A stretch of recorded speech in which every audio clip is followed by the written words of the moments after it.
விடுமுறை நாட்களில் விஜய் மக்களை சந்திப்பதை விமர்சிப்பது தவறு, மக்களுக்கு சிரமம் ஏற்படுவதை தவிர்க்கவே சனிக்கிழமை அவர் வருகிறார் என்றும், விஜய் முதல்வரானால் யாரும் செய்யாததை செய்வார் என்று நம்புவதாக நாமக்கல்லில் விஜயை காண வந்த ரசிகர்கள், தொண்டர்கள் உற்சாகமாக குரல் எழுப்பினர்.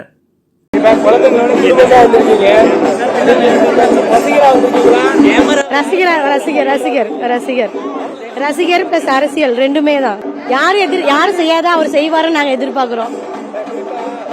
விடுமுறை நாட்கள் வர்றதுக்கு காரணமே எல்லாருமே ஃப்ரீயா இருப்பாங்க, அதுக்காக தான் வர்றாரு.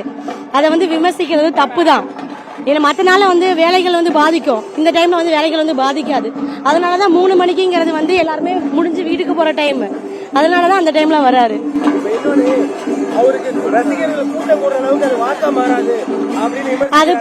அது போய் கண்டிப்பா யங்ஸ்டர்ஸ் ஓட்டு கண்டிப்பா அவருக்கு தான் ஒழுகும்.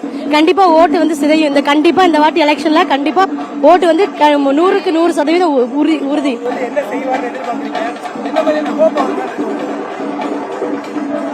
நாங்க கண்டிப்பா சேஞ்சஸ் எதிர்பார்க்கிறோம். கொள்கையில இருந்து சரி, எல்லா விஷயங்களும் சரி, கண்டிப்பா சேஞ்சஸ் இருக்கும் நாங்க எதிர்பார்க்கிறோம். அரசியல் மேடையில எல்லாருமே இப்படிதான் ஆரம்பிச்சிருக்காங்க. அரசியல் மேடை அதுதான். பொதுமக்கள் இருந்து ஒருத்தர் வர்றாங்கன்னா பொதுமக்களா பேசுறது எப்படி பேசுவாங்க?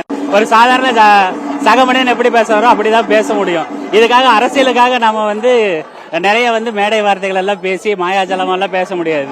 மக்களுக்கு எப்படி பேசினா கனெக்ட் ஆகுமோ அப்படிதான் பேசுறாங்க. அது இதுமேல என்ன நடக்க போகுது எல்லாத்துக்குமே தெரிய போகுது. மற்ற கட்சிகளுக்கு அனுமதி அது கண்டிப்பா இருக்கதான் செய்ய போங்க. ஏன்னா அது ஒரு கூட்டம், அவருக்குன்னு தனியான ஒரு கூட்டம் இருக்கு. அந்த கூட்டம் எப்பயுமே வாக்கா மாறக்கூடாதுங்கிறத எல்லாருமே யோசிக்கதான் செய்வாங்க.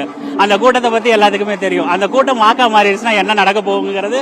அதனால எல்லாத்துக்குமே அந்த கூட்டம் வாக்கா மாறிச்சுன்னா இந்த அடுத்த 26ல அவருக்கு அதுதான் நிக்க போறாரு. 26ல அவர் பாதிக்கு மேல நிறைய தொகுதி அவர் ஜெயிக்க தான் போறாரு. அந்த கூட்டம் கேப்டிவ் ஆகக்கூடாதுங்கிறதா எல்லாருமே யோசிப்பாங்க. ஆளுங்கட்சிக்குங்கிற மெசேஜ் ஆளுங்கட்சிக்கு இல்ல, புதுசா கட்சி ஆரம்பிச்சு வரும்பொழுது எல்லாத்தையுமே அந்த மாதிரி தடுக்க முடியாது. இப்ப கட்சி ஆரம்பிச்சிருக்காருன்னா அது எல்லாத்துக்கும் உண்டான அது தனி மனித உரிமை தான் சொல்ல முடியும். நீங்க கட்சி ஆரம்பிக்க கூடாது, நீ கட்சி ஆரம்பிச்சதுனாலயே நீ பேசுறதெல்லாம் தப்புங்கிற மாதிரி யாரும் சொல்ல முடியாது. அவர் எல்லாத்துக்கும் இருக்கிறது. நமக்கு இருக்கிற வாய்ஸ் அவர் ரெப்ரசன்டேட்டிவா அவர் அங்க பேசுவார் நமக்கு. ஆமா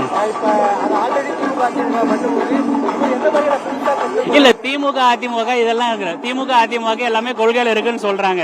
ஆனா அந்த கொள்கையெல்லாம் அவங்க எல்லாமே கண்டுபிடிச்சாங்கன்னு பாக்குறீங்களான்னு எனக்கு தெரியல. ஏன்னா இப்ப அவங்க சமூக நீதி பேசுறாங்க. ஏகப்பட்ட பேரூராட்சி தலைவரோ ஊராட்சி தலைவரோ எல்லாருமே இன்னும் அது கீழ்நிலையில இருக்கவங்கள இன்னும் நம்ம சேர்ல உட்கார விடாதவங்க. இன்னும் நேற்று தஞ்சாவூர்ல கூட பாத்தீங்கன்னா ஒரு ஸ்கூல் போற பசங்க அந்த ஏரியாக்குள்ள போக கூடாதுன்னு அங்கிருந்து அந்த ஊரே அந்த ஏரியாக்குள்ள ஏன் போறீங்கன்னு கேக்குறாங்க. அந்த ஊரோட பஞ்சாயத்து தலைவர் யாருன்னு பாத்தீங்கன்னா திமுக காரரா தான் இருக்காரு. அப்ப அந்த சமூக நீதி அந்த இடத்துல எங்க போச்சு? அப்ப அந்த கேப் எல்லாம் யாராவது ஃபில் பண்ணணும்ல. அந்த ஃபில் பண்றதுக்கு அவங்க தவறிட்டாங்க. அதை நாங்க பண்ண போறோம்னு சொல்றோம். நாங்க கண்டிப்பா எங்க 2020 எங்களோட தான், 2026 எங்களோடதுதான். அதுக்கப்புறமும் நாங்க தான் நிற்போம்.